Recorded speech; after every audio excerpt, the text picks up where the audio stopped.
I am joined today by Vanessa Terry. She is the owner of Notary2Notary, which provides courses, training, and coaching. She has also written a book called How to Make $1,000 a Week as a Notary Public.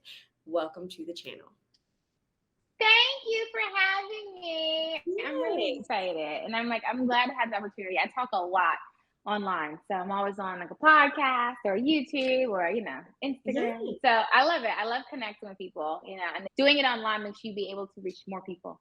Exactly. So I'm all for it. Exactly. Yeah. And I was super excited to meet you at the NNA conference too, because I had seen Yay! I had seen your work previously. I just started out probably a year-ish ago, and I do remember and I still watch your stuff.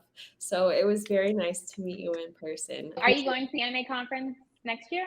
I think so. It's in Orlando and I'm in Florida, so it's just like a tour. I'm in Florida now. We'll connect. We're both in Florida. I don't mind driving. Yeah, It's fine. okay. Me either. But yeah, I'll be at the NNA conference again this year. So Okay, cool. hopefully Yeah. I'll see you. Yay. And anyone that is like on the fence about the NNA conference, I 100% think that it is super, super helpful. I know that you did a panel as well, and I was in it, not in it, but I sat in on it, and it was very helpful. So Thank you. Yeah, I will actually be teaching again. This will be my 4th year teaching at the NNA conference. So yeah, I'm excited. Plus, it's gonna be it's gonna be Orlando, so I can go to Disney World right after. So boom, That boom, was my idea too. I love it. I love it. Yeah. Okay. So the first question is why you got started as a notary. What was your background a little bit before being a notary? So before I was a notary, I was literally everything else. So I've done a lot of jobs. People always ask, "What have you done?" You name it, I probably have done it. Okay. Yeah. I never kept a job. Well, I'm not gonna lie. So my longest job ever was working at Qdoba. You ever had Chipotle, Qdoba, the Mexican restaurant? Yeah. Mm-hmm. That was my longest job, but I swear I probably quit that job 10 times. I'd quit and then I'd come back and then I'd quit and then I'd come back. And they were all like, Vanessa, you're gonna come back. I know. But I've done office work, I've done contracts. I used to do pressure washing, I used to do gutters, I used to do literally almost any industry. I've put my foot in it or my hand in it and say, hey, what's this? Just because I like to be engaged and I like to be challenged. And, so I'm always if I go to work and it's the same thing every day and it's boring and it's oh my gosh, I'm going to quit. Yeah. And that used to be a bad thing. People are like, oh, you quit here. But now I feel like it's not a bad thing. It just was something that I knew this wasn't for me, and so I quit a lot of jobs. I did. Yeah. Okay. Well, and I've had a lot of jobs. But yeah, what are you going to say? Oh, I was going to say, but now I feel like being a notary is so dynamic that it's almost perfect for someone that. Perfect. So when I found Notary, it was still that was around the time I was doing Mary Kay. I think I was getting into MLMs and things like that. And I said, okay, I'm going to add Notary on.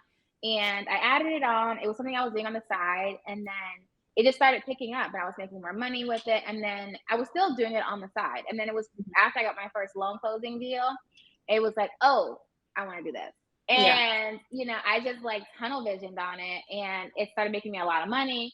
And that was 2014. By 2016, I had quit my full-time job, which at that time was a call center. So it was my first time working at a call center. And I was oh, this is so fun. After 4 weeks, I was this is kind of boring. This is how it was boring, because I would be sitting on phone calls and I was working for, I forget what it is. It's that health insurance marketplace, that thing where people put their applications in to get health insurance. It was really big when Obama was president. And so I was doing those applications and stuff. And so this is how I was really bored. So we would finish the application in 5-10 minutes. And then I would just sit on the phone and it's so where are you from? How are you? How's the weather there? I was in no rush to get to the next call. We would just sit on the phone and I would just talk to people because it was this is so boring. Yeah. That's when okay, maybe time something different. So I quit in 2016 and I went full-time notary, and I've been doing it ever since full-time.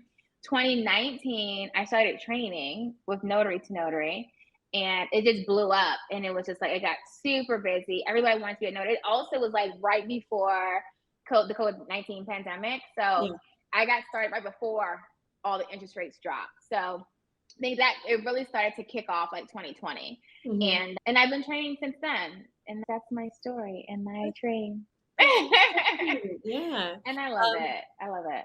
I do. Yeah, I really do think that it's a good industry. Otherwise, I wouldn't also be doing it.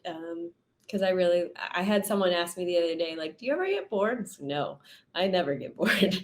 Within this industry, it's always something new, always something that you have to like learn, or someone asks you a question and it's like, I have no idea. So then you go down this rabbit hole of like learning you know, this new thing. But if you were to start over again, or like, what would your advice be to a new notary that might be a little bit nervous about starting? I give this advice every day. My advice would be one, stop talking to people. Yeah. Okay. Because people Mhm. are like the biggest like negative Nancy's in the world. Like it is like, oh my goodness. Don't talk to anyone that's not successful in the space that you want to be in. Yeah. Period. Don't talk to Mhm. anybody. Mhm. That's first. Two, like just go crazy hard with it. You know, if you get into it and you dibble dabble here and then dibble dabble there, you're gonna get dibble dabble money. Yeah. Right. So I say if you want, and people like, and then they look surprised. They're like, oh, I've only made $50. Well, you only worked an hour, you know? So it's Mhm. like people are so, and I think they're like really afraid to bet on themselves.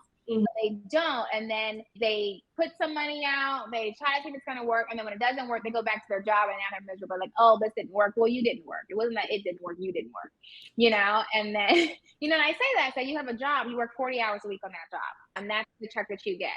So put that same effort, you know. If you're not doing 40, at least do 20, you know, Mhm. on that second business. So there's that. So stop talking to people, okay? Yeah. Yeah. And then go really hard and focus. And the other thing I really want to say, because it's really, so I've been training for like almost 4 years, like Mhm. about 4 years. And the more you train, the more you see the same thing happening over and over again. And my one of my biggest pet peeves right now, and if you like listen to me on social, you see me like getting a little agitated. It's not agitated, it's more like, listen, stop. Yeah. Is people refuse to read the law. They Mhm. refuse. They refuse to read the law. They refuse to read their handbook. They're just like, oh, I thought that I just had to go on Google. Or I just, you know, and it's just like, read the law, read your handbook, and Mhm. then follow up and actually read the code. And then it's funny because we do this all the time. I was actually talking to the NNA about this one time. And we were like, every time I do a class, a training, and I do it at the NNA conference almost every year when I speak, and I say, who's read your handbook? And probably like 10% or 20%, or no. So when I say who's read your handbook, some hands go up, right? Not Right. everybody, some hands go up. Then I say the whole thing, and then hands go down. And then I say, and remember it. And then more hands go down. And it's like, I'm left with like two hands in the air. Yeah. Right. And it's just like, that's so important. You know, Mhm. people are so focused on making money, they're not actually on the law. And because I know the law, like know the law, it Yeah. allows me to make more money, because a lot of people, like me knowing what I can and cannot do makes me more powerful. When someone calls and you don't know the law, you just assume, oh, I can't do that. I know Yeah. I can do it, and I know how I can get it done. You Yeah. know, so I'm making more money. And then because I'm more knowledgeable, people trust me. Because I'm not just saying, oh, this is what it is. I can show you where it is in the law. Let me help you Exactly. so this doesn't come back to bite you in the butt, you Yeah. know? And so people will continue to come to me. But the only reason why they do that is because I took the time to get the information, you Mhm. know? That too. Yeah.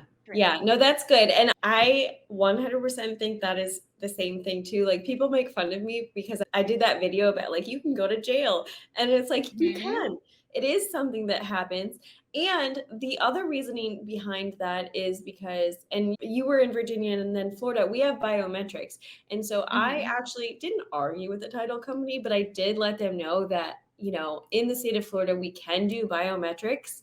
And then I sent them the exact law that went over the fact that we can do biometrics. And then I got that title company like to use me because I was able to kind of let them know the legislation that, that's available. And then it opened up a whole demographic for that title company to be able to market towards, which was foreign Hmm. nationals. Knowing the basis of your job, I agree that is important. So yeah. And and I think to add on, one thing that I've noticed, and someone else said it, I forget who, like I listen to a lot of podcasts and stuff, but they were saying like in majority of every industry, most Mhm. people in the industry don't fully understand the industry, like whatever industry it is, they don't know all the laws. They don't know what, how it's supposed to work. And so if you just take the time to become like extremely knowledgeable in your space, you're already at the top. You're at the top like 10%. Because people don't do it. They just don't. And I definitely have plenty of stories like what you're saying with like title companies and signing services. They're like, oh, can we do this? And I'm like, no, like you can't. Yeah. That's illegal. You Yeah. can't. And they're like, well, I had a notary do it. Okay, well that's illegal. I'm not doing it. So I can show you where it's illegal. And they're like, oh, and then they'll come back to me and they'll keep. I have this one title company that keeps coming back to me. They just with questions like, Vanessa, can we do this? And I'm like, Yeah. you can or you can't. I gotta say, well, you can, but you gotta do it this way, Yeah. Because go ahead. Oh, no, okay. But I was gonna say, like, once they get to the point where they're asking you these questions, that's almost exactly where I want them to be, is asking me questions, because then the next time that they have like a loan signing or something coming up, they'll call me, and use me. So sometimes I give, like, it's fine. That's the resource that I'm here for. But, I take the time to educate them on the law, and then they will use me as like a trusted source. So that's perfect. That's perfect advice. I would agree with that. Yeah, Yeah. it is. And then even adding on, so like some people, like, I don't know. I say things for people to do, and I feel like they think I'm crazy. Like, you could do all of that. Like, you don't have to do all that.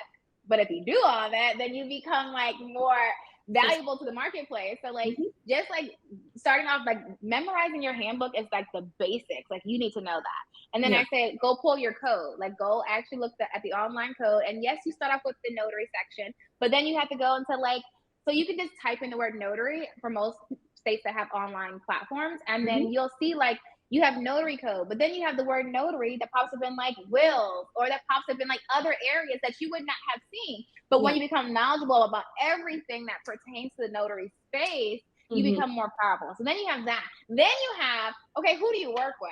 So I work with title companies. So that was my initial idea when I first got my title producer's license. It wasn't, so in Virginia, you don't need it. And I'm thinking you did in Florida either, right? But you don't need it to do loan closings Yeah. as a notary. But I initially wanted to get it because I wanted to know what title companies have to do. Like I Mhm. want to be really knowledgeable about my clients, who I'm going to. So Yeah. me just going to get that license was like, okay, now I know more, So Mhm. it's like I'm willing to go above and beyond. Hence why I want to get my loan officer license. Okay, let me see what they got to do, And I can still play, work in those fields too. But the underlying principle was I want to know what everyone in my industry, who I'm working with, what my clients are, what they're doing, how they're doing it, so I Mhm. can be best at what I'm doing. Yeah. And most people won't take that extra initiative. But if you are somebody who's like, okay, I'm going to go super hard and I'm going to do it, then you'll be more profitable because you have the skill set, you have the Yes. knowledge base, Mhm. and then become more valuable. Yeah. And I think, well, for me, I was very nervous to go to these different business partners that I wanted to work with. But as Mm-hmm. soon as I started actually going and talking to the lawyers, they were like an open book about, this is what I don't like. This is what I look for in a notary. This is my pain point that, like, I can then market myself towards other law firms, like, okay, this is your pain point. This is how I can help. Yes, I think that Mm-hmm. learning the market of your own, but then also the different business partners that you want to work for or work with, there's nothing that's going to be bad about that aspect of Yeah. your business. And they're And not I want to add to that too. So like prime example, like I tell my students all the time, like, to learn what's happening in your client's market, like Mhm. what's going on in the title space, And for some people, it's like you're barely getting your handbook down, So the idea of like going to learn someone else's, it may be too far gone for you. But like I Yeah. will stay up on what's going on in the title. It's a prime example. There was this new client of mine. It was a title company. She was an escrow officer, but it was for commercial.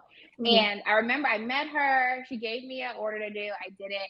But when I closed it out, I didn't hear from her in like a week, but I emailed her like the next week, and it was a new law that had just changed in Virginia because I also joined the Virginia Land Title Association. Not because I was a title company, but because I wanted to know who my clients are, what they're doing. I'm going to their meetings so I Yeah. can be in that space.